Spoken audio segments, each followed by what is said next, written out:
Bienvenue chez Automobile de l'Est. Aujourd'hui, je vous présente la dernière arrivée. Donc un Golf GTI Phase 2, c'est une 2019.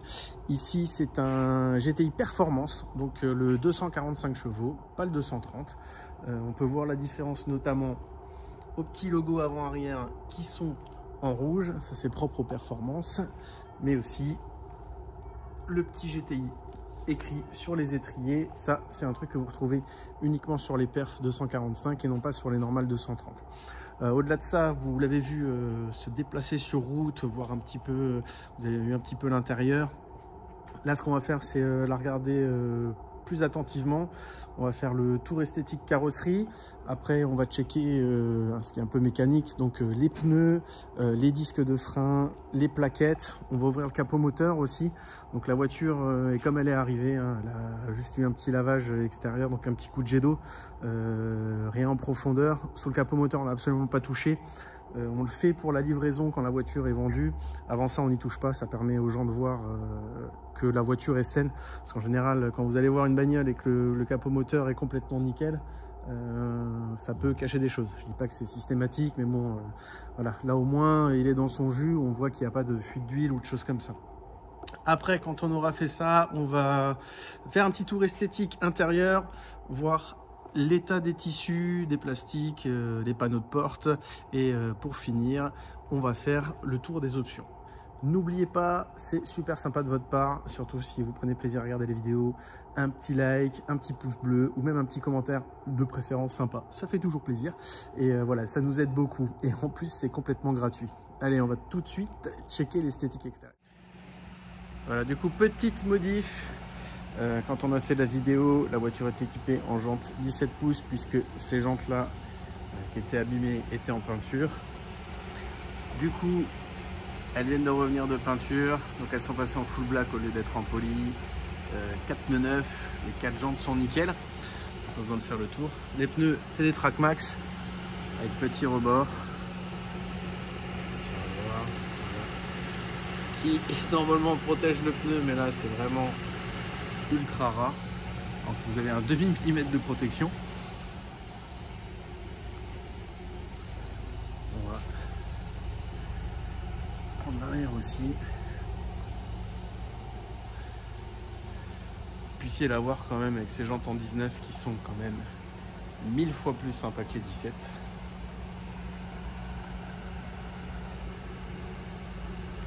Voilà, c'est tout. C'était juste pour dire ça. Le cours normal de la vidéo peut reprendre. On va commencer par la face avant. C'est une voiture de 2019, elle a quand même un petit vécu. C'est une voiture qui a 4 ans, mais elle a que 26 ou 27 000 km, je ne sais plus exactement. Alors le problème du noir, c'est que ça pardonne absolument pas. On voit tout, et là justement, on voit bien qu'elle est propre. Alors on a quelque chose comme ça. Voilà, c'est forcément une voiture qui était quand même sur la route.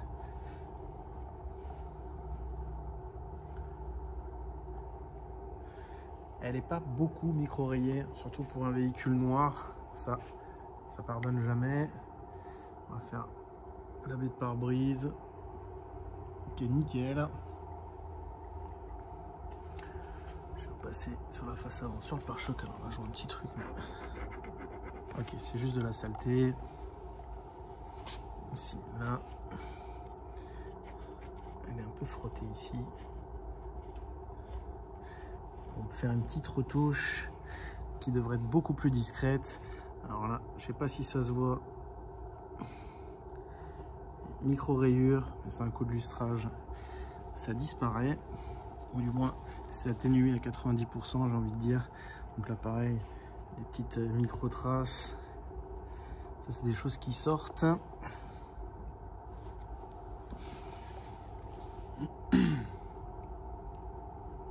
On va faire le côté conducteur. Donc je vois pas de bosse ou de coup de portière. Check un petit coup de rétro.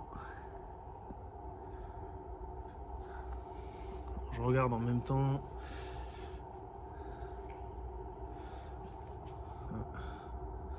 C'est juste de l'eau. Et oui, il pleut en Alsace. Phénomène assez rare. Alors là, j'ai des petites rayures en entrée de porte. Ça, c'est souvent des gens qui montent, qui descendent et qui font pas gaffe. De toute façon, en général, quand ils sont à l'arrière, c'est que c'est pas leur voiture, donc ils font pas attention. Et je vois une micro-bosse ici. Alors, je sais pas si on la voit. Voilà, je vais le passer sur le bord de la lumière, là, comme ça on la voit bien. On voit la petite ondulation là quand je fais hop avec le bord de la fenêtre.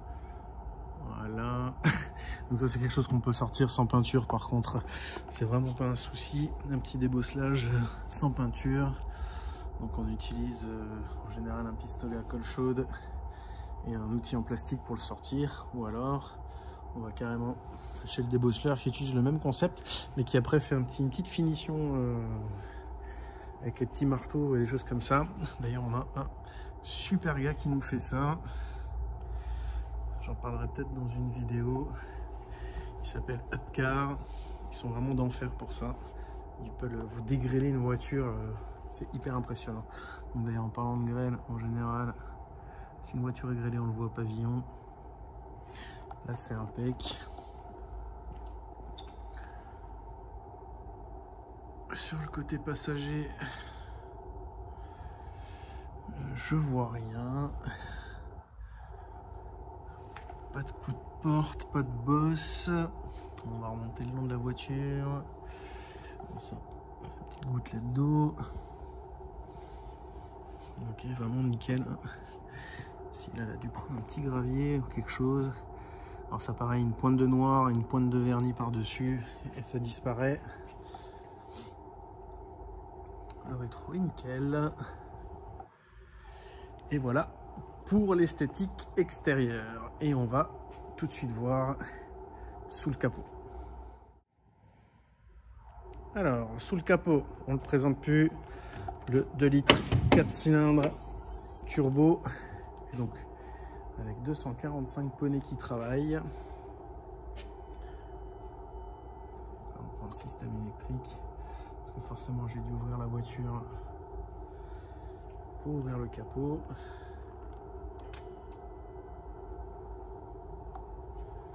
Donc voilà pour le bloc. Le capot est propre. Alors quand je dis propre, c'est qu'il n'est pas abîmé, il n'y a pas de rayures. Par contre, bien entendu, il est dégueulasse, il faut le nettoyer. Et ça, c'est le gros défaut des capots moteurs des Golf. La moquette qui est posée sous le capot moteur se rétracte. Et du coup, vous aurez beau remettre ça. Alors maintenant, ça va dans les petites encoches là. Là, pareil. Et au bout d'un moment, avec la chaleur, je pense, ça se rétracte et du coup, ça sort.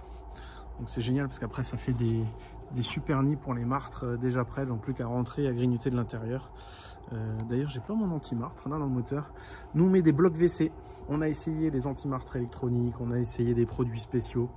Ça servait à rien. Un bon bloc WC dans le capot moteur, depuis, nous, on n'a plus de problème. Est-ce que c'est un hasard ou pas? Je ne sais pas, mais en tout cas, ça a l'air de fonctionner. Donc voilà pour le capot moteur, et c'est ce qui me fait voir d'ailleurs, je ne l'avais pas vu avant qu'on a fait le tour esthétique. Ouais, un petit impact en bord de capot, juste ici. Si je recule de 50 cm, on ne le voit plus. Là, pareil, il faudra faire une petite retouche. Donc voilà pour le capot moteur. Et ben maintenant, on va checker tout ce qui est pneumatique et frein. Alors, pneumatique, frein. Donc logiquement, avec le kilométrage qu'elle a, donc 26 ou 27 000, voilà, c'est tout bon. Bon, effectivement, les disques, alors je sens un quart de dixième de millimètre, un déport ultra light. Là, on voit bien les plaquettes. Il y a de quoi freiner quelques fois encore. Pour les pneumatiques, donc c'est du Bridgestone. Alors par contre, en dimension, je pense que c'est du 17, ouais c'est ça. 2,25, 45, 17. On va mesurer le pneumatique. Donc voilà, quand je vous donne en général l'état des pneumatiques, c'est ce que j'utilise. Et je vais mettre ça dans la rainure. Et là, on est sur... Alors, je sais pas si on le voit. Voilà, il affiche 10 mm. Donc tu as un pneu neuf, c'est entre 8 et 10 en fonction du fabricant. Là je l'ai pris dans la rainure, hein. Normalement il faut le prendre sur le témoin d'usure, donc le petit téton qui est entre les rainures là, qui est à 0,6 logiquement. Donc s'il en fait moins 0,6, on est à 9,04. Donc j'aurais tendance à dire il est à 9 mm, on est sur du pneu neuf. Il est vraiment pas mangé, surtout pour un train avant d'ailleurs. D'ailleurs c'est à 2019, on a la date juste ici. On va passer sur l'arrière côté passager. Donc on est sur la même monte, le Bridgestone, même dimension, oui, de 25, 45, 17. Pareil, bon, les disques qui sont encore plus neufs qu'à l'avant. On va essayer de passer derrière. Hop. Voilà, les plaquettes à l'arrière. Il y a encore pas mal de matière, il y a de quoi faire, et même je pense au-delà de la prochaine révision. Pareil sur du 2018, donc les quatre pneus sont de la même année. Et là je me rends compte que devant, j'ai pas fait le tour de la jante, donc on va checker ça. La jante, puis comme je vous disais, le petit GTI sur les étriers, elle a des perfs. La jante avant est nickel. Petite jante arrière côté passager. Alors là, j'ai une petite trace, mais alors, est-ce que c'est... Ouais, c'est légèrement griffé. Ça, c'est quelque chose qu'on peut atténuer avec un ponçage ultra fin. Parce que là, ça doit être juste dans le vernis. Donc ça, c'est un petit coup de 3000, un petit coup de lustrage et neuf la jante. À l'arrière gauche. Ok, ça c'est juste la saleté, j'imagine. Voilà. Là, pareil, elle a frotté un peu là. Bah là, pareil, hein. Petit coup de 3000, petit lustrage. Ça peut très bien ressortir. Et l'avant gauche. Voici. Non, c'est de la saleté. Et j'ai rien dit. Et l'avant gauche, elle est comme neuve. Pneus, disque, plaquettes, c'est checké. Maintenant tout de suite, on passe à l'intérieur. Allez, on part tout de suite pour l'intérieur côté passager. On va commencer par le panneau de porte.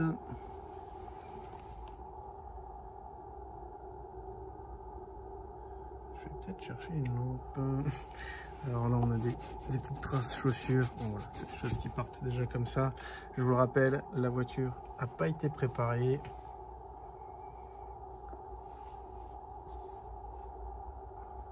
Donc vous la voyez comme elle est arrivée.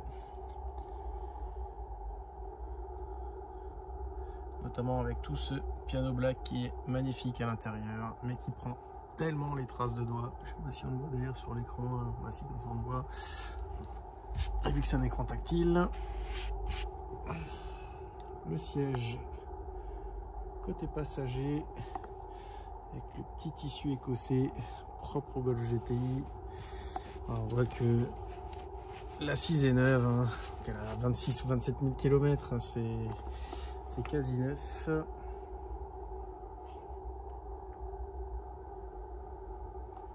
Est-ce qu'on pourrait pas checker un peu le volant de ce côté?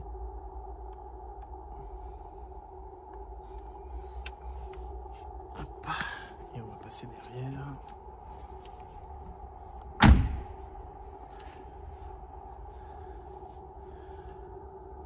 Le panneau de porte à l'arrière.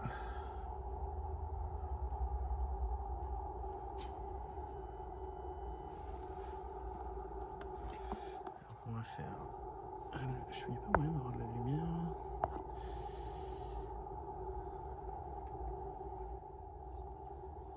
Voilà, beaucoup mieux avec la lumière. La banquette arrière.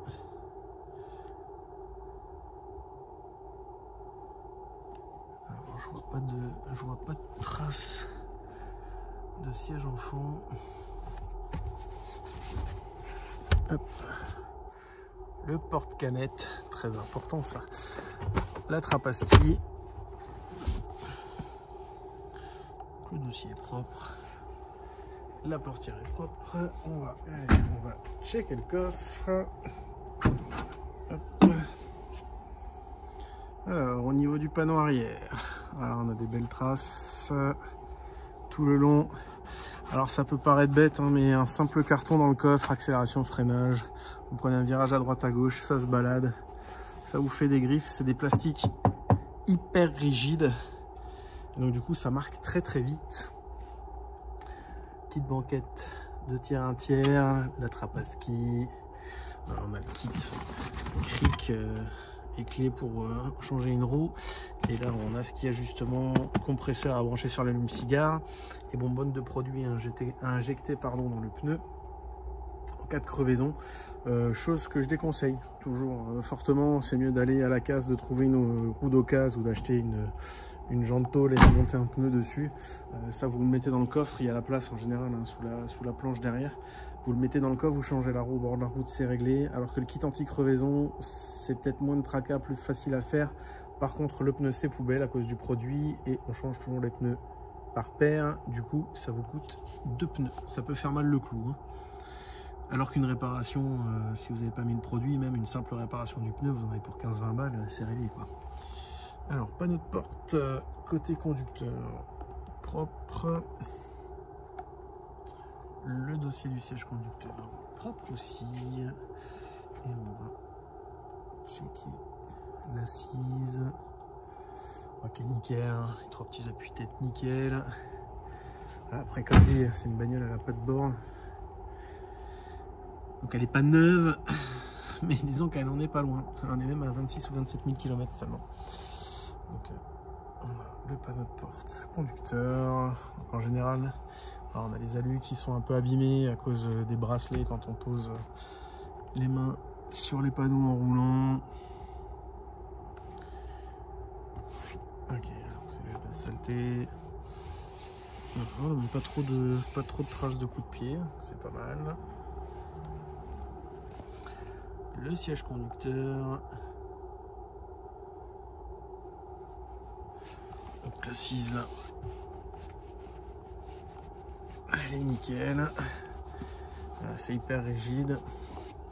Après forcément, comme d'hab, petite trace sur le tissu, c'est une grosse maladie aussi. Alors déjà, grosse maladie, les renforts sur les sièges, moins sur les phases 2 que sur les phases 1, mais grosse maladie quand même. Et les tissus hyper fragiles ici, puisque forcément, c'est ici qu'on va venir frotter avec les boutons des jeans à l'arrière, les ceintures, n'importe quoi que vous avez en poche. C'est souvent les clous en fait à l'arrière des jeans. Ça marque hyper vite. Et là, le volant. Et le tableau de bord avec le virtuel. Mais de toute façon, là on va checker les options. Alors pour les options, donc déjà on a un feu de jour LED plus xénon. On a les petites trappes juste ici, c'est le lave xénon. C'est une perf, donc une 245 chevaux. On a les rétros à réglage électrique et chauffant, bien entendu les fenêtres électriques, seuil de porte rétro-éclairé, porte rétro-éclairée, ça c'est dans toutes les GTI. Donc au jour d'aujourd'hui elle a 26 300 ou 236, j'ai vu vite fait là, voilà, 26 236 km exactement, elle a peut-être un petit peu roulé, parce qu'on va la mettre au contrôle technique, on va un peu la tester sur la route. On a les feux auto, le virtual cockpit, le régulateur de vitesse adaptatif, donc aussi équipé du front assist, donc c'est à dire que s'il y a quelque chose devant vous, vous n'êtes pas en train de regarder, et non pas parce que vous êtes sur téléphone, parce que ça c'est hyper dangereux et qu'il ne faut pas le faire, mais que vous êtes en train de régler la radio, de vous engueuler avec madame à côté ou avec monsieur, la voiture s'arrêtera pour vous. Donc là on a les petits aimants qui sont allumés, la température, voilà. On a l'affichage sport, donc là on peut choisir tout ce qu'on veut. Température, j'ai donc quand on accélère qu'on freine, les latéraux, comme dans un avion de chasse, la pression turbo, la flotte, l'huile, ça c'est vachement bien foutu. Elle a le CarPlay, Donc en fait c'est un CarPlay Android ou Apple, et du coup on branche en USB ici, on branche le téléphone, vous pouvez envoyer votre Waze dessus, qui est vachement bien d'ailleurs, au niveau GPS il est vraiment top. On a tout ce qui est application musicale, forcément, en fait c'est simple, vous retrouvez votre téléphone sur l'écran du coup avec le CarPlay, mais sinon au-delà de ça, de toute façon, j'ai un peu baissé le chauffage, je suis en train de crever, de toute façon elle a le média, donc on peut brancher en Bluetooth pour la téléphonie et la musique. Mais après si vous utilisez le CarPlay, vous n'en avez même pas besoin parce que vous êtes branché, vous avez votre téléphone sur l'écran de la bagnole. D'ailleurs moi en général quand j'utilise pas le CarPlay, je laisse l'affichage sport. Donc boîte auto DSG, c'est une boîte 7 sans dire de bêtises. Alors il y en a qui vont dire ouais non mais c'est une phase 2, c'est forcément une boîte 7. Pas forcément, il y en a qui ont en phase 2 des boîtes 6, encore des DSG 6. Donc ça dépend vraiment de votre voiture en fait. Je pense qu'il devait rester des boîtes quand ils sont passés sur les phases 2. Il y en a quelques-unes qui sont équipées, j'en ai déjà eu. Mode de conduite que beaucoup appellent le DCC. Du coup, ça normalement ça s'appelle un mode de conduite. Voilà, on peut choisir et non pas le DCC, parce que le DCC en fait vous allez avoir dans l'individual. Voilà, là on a le bloc différentiel essieu avant, et normalement il y a encore un autre réglage qu'on a dessus. Donc si vous appelez ça le DCC avec le réglage supplémentaire, c'est le DCC+, et si ça c'est le mode sport, le DCC c'est quand vous avez justement les réglages différents sur la voiture. Enfin bref, on va pas rentrer dans le détail, je suis pas ingénieur Volkswagen, je ne fais que recracher ce qu'on m'a expliqué. Mais en tout cas, donc là elle a fini le cold start, on est en train de descendre. On entend, elle descend sous les 1000. Voilà, elle a fini le cold start. Et en général, hop, c'est là que je coupe le start and stop. Donc le multimode ou le DCC pour d'autres, enfin bref, vous m'aurez compris. L'éco, j'ai jamais compris pourquoi il y avait ça sur un GTI. Le confort, le normal, le sport, l'individuel. L'éco, il faut savoir que c'est une catastrophe. Ça vous coupe quand la voiture s'arrête au feu rouge, elle coupe tout. Clim, ventile, enfin bref, on peut s'étouffer dans la caisse, c'est assez dingue. Clim auto bizone, donc où on règle les deux en même temps, où on enlève la synchro et chacun peut régler sa température. On a bien entendu les sièges chauffants 3 vitesses. Voilà. Qu'est-ce qu'elle a d'autre? Donc l'auto hold. L'auto hold en fait, je vais passer en drive. Quand je vais rouler le frein à main, je vais m'arrêter à un feu rouge. Comme c'est une boîte automatique, il faut que je garde le pied sur le frein. Là on peut voir, elle a mis un petit P vert, et donc du coup je peux enlever le pied du frein. Elle garde le frein à ma place, et dès que je vais toucher l'accélérateur, elle va l'enlever. Elle a les radars avant et arrière. D'ailleurs, voilà, donc elle l'affiche, on a le son et l'affichage dessus. Pour ceux qui ne le savent pas, qui roulent en boîte automatique, le top du top sur une boîte auto, c'est d'abord mettre le neutre, après le frein à main et après le parc. Pour une simple et bonne raison, vous allez le sentir que si vous avez déjà une boîte auto, quand vous la mettez sur parc, que vous coupez la bagnole, en général elle avance un petit peu, parce que ça descend toujours, c'est rarement plat. Et en fait quand elle fait ce petit à-coup là, elle vient taper dans les pignons de la boîte. Alors vous faites de temps en temps, c'est pas la fin du monde, mais sur le long terme, vous allez bouffer les pignons de la boîte. Donc c'est voilà, plus de consignes si jamais vous avez envie de prendre soin de votre voiture. En termes d'équipement, je crois qu'on a fait le tour. Oui, il me semble que j'ai rien oublié. Feu auto, elle n'a pas les pleins feux auto, non, c'est pas un double LED. Donc le régulateur adaptatif, le front, le CarPlay, l'affichage sport, le multimode, la DSG, l'auto hold. Bah oui, ça y est, on a fait le tour. Donc on va juste encore, hop, allez hop. Parce que forcément, comme c'est un phase 2 clignotant dynamique à l'arrière, c'est vraiment sympa. Et signature lumineuse à l'avant. Donc elle coupe l'extérieur quand on met le clignotant. On va enlever le warning. Voici, c'est bon. Et quand il n'y a plus le clignotant, c'est la LED extérieure qui prend le relais. Voilà. C'était tout pour cette petite GTI. N'hésitez pas encore une fois, un petit like, un petit pouce bleu donc, un petit commentaire plutôt sympathique ou même antipathique, c'est pas grave, de toute façon je le prendrai pas mal et on peut pas toujours tout réussir. Mais en tout cas, critique constructive, je prends parce que ça c'est toujours bon à prendre. Et surtout, abonnez-vous, c'est gratuit, ça nous fait énormément de bien et c'est vraiment très sympa de votre part. Et on se retrouve pour la prochaine.